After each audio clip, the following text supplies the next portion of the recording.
My name is Michael Fisser, director and owner of AP Maschinenbau. I've been working for this company for 20 years, and the company itself has been around for 40 years. We mainly build three products in the agricultural sector: feed mixers for transporting,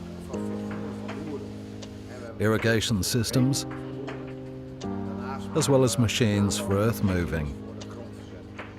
Everything we produce today is built on Siegmund welding tables. We started using the tables 15 years ago, and that was a huge investment back then. Nearly all of our workplaces are equipped with Siegmund welding tables now, and that works perfectly.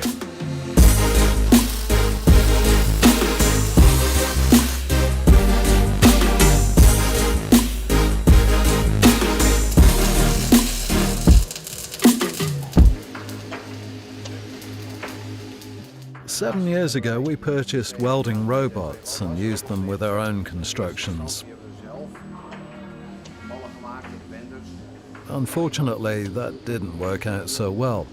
Thereupon, we combined our robots with Siegmund U-squares with help from last partner's Multiweld.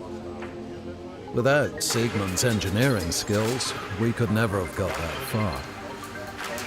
With these products, we're able to weld much faster and precisely.